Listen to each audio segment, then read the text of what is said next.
Good morning student, welcome back to our English class. Today we are going to start the second stanza of the poem An Elementary School Classroom in a Slum by Stephen Spender. In this stanza, the poet highlights about the two worlds. First world is the world of civilized and prosperous people, and here the second world of slum children. So here I want to highlight the prosperous people. So they have progress, prosperity, growth, beauty, knowledge, openness, empowerment. So all the desirable qualities they are having. So they belong to the class that have all the things. And on the other hand of the picture, so the world of the slum, the children. So they have poverty in their bag. They are living in the ugly surrounding. So they have got ugliness. So their life is dark, sad life, and the atmosphere and the housing, everything is dirty, and they are neglected. And again, their life is not colorful, it's black and white.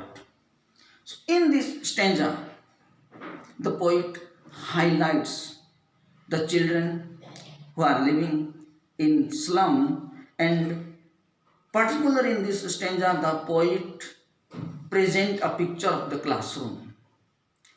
In this classroom, what type of objects they are displayed?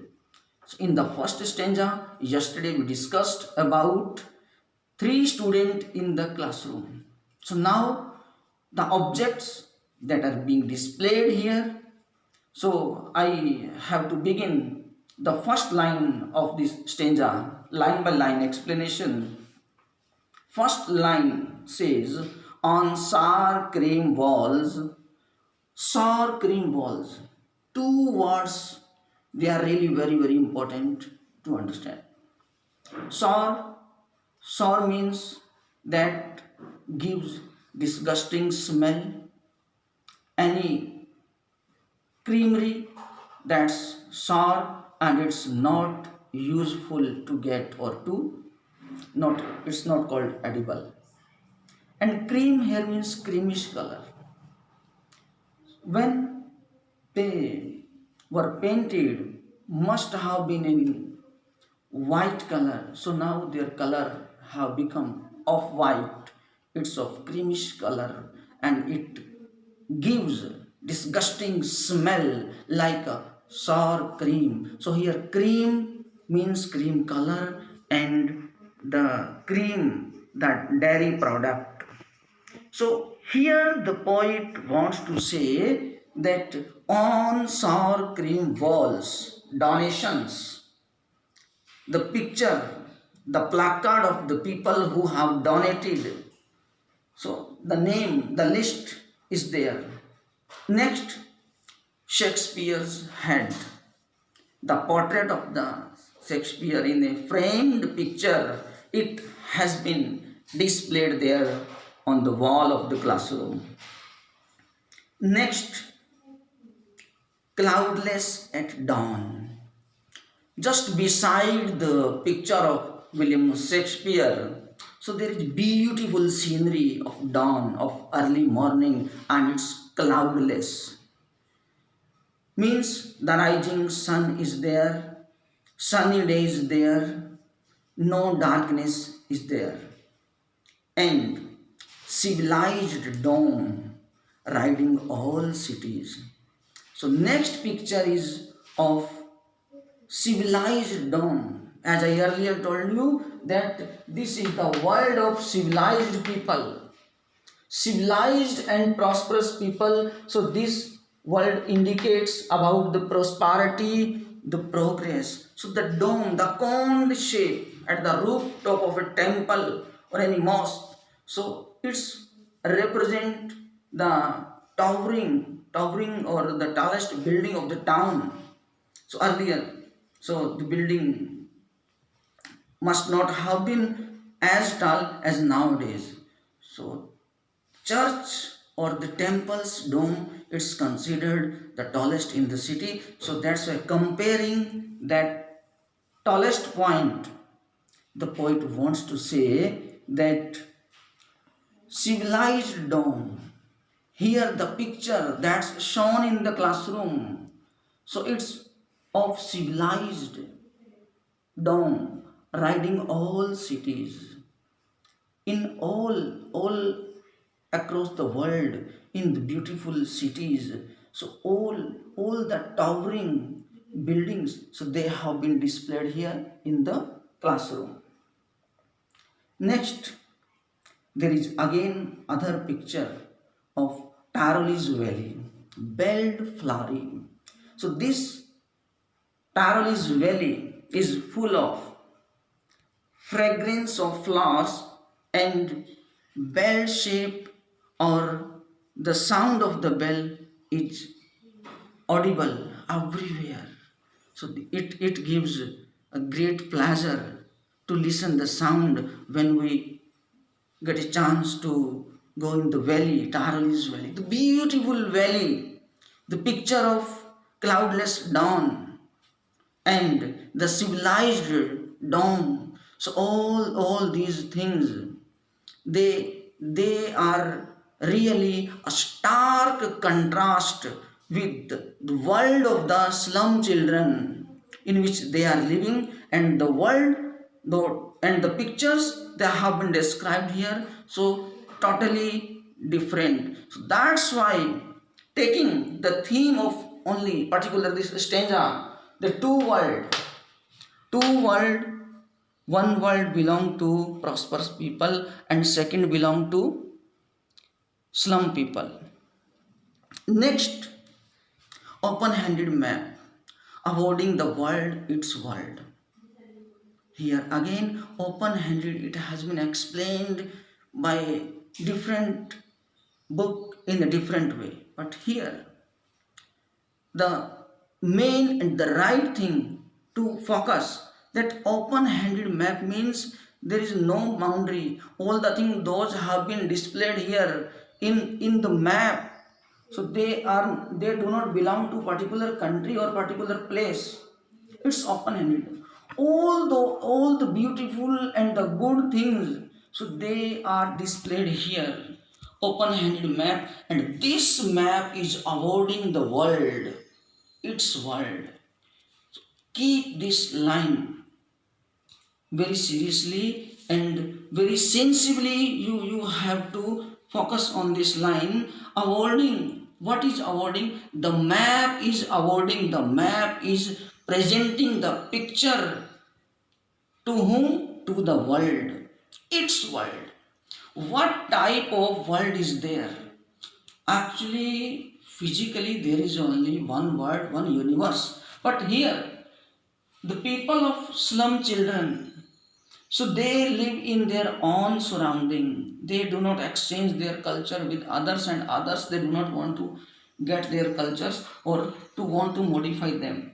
So here, this is the world of prosperous people, and this is the world. So here, so the people those belong to, except slum dwellers, those who belong to prosperous family, so they have their own world. And the map that's presented in the classroom, the map that is presented in the classroom, it is showing other than slum dwellers. It is showing the picture, it is showing the real world. So all these beautiful objects are for those people, so those are having all these things. But for the slum children, the poet says, these windows note this map their world. The map that has been displayed in the classroom, it belongs to those people. But for these slum dwellers, slum children, this map is not their world. Their world is the window. So what is the window? Physically, at that moment in the classroom, the scene is described of a classroom. So all the beautiful things that have been displayed in the classroom, whether it's the head of the Shakespeare or Tarlis Valley or Dawn and Dawn riding all the cities, donations and the map. So everything is in this classroom. But for these children, the slum dwellers, only the window in the classroom is their world, because out of window, so they see the filthy surrounding, their homes, lanes, and all the things. So they go through whole day, so they are able to see through the window. So that is the real world for these children. This world is not for them. The world that is visible sitting in the classroom through the window, this is their world. Coming to next, and in this world, where the world where represent in this world that is visible through the window in the classroom of the school of the slum, all their future is painted with a fog. All their futures, their life is foggy. They do not have clarity about the future. Future is dark, future is foggy, full of fog, full of mist, uncertain. Future is blur. They have no hope. And narrow streets sealed in with a lead sky. Narrow streets. So they belong to the thin, narrow lanes.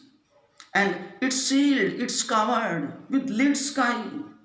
Lead sky here means, so their sky is not azure, not blue. Their sky is dull. They might have been belonging to that area, that maybe some industrial area and full of pollution.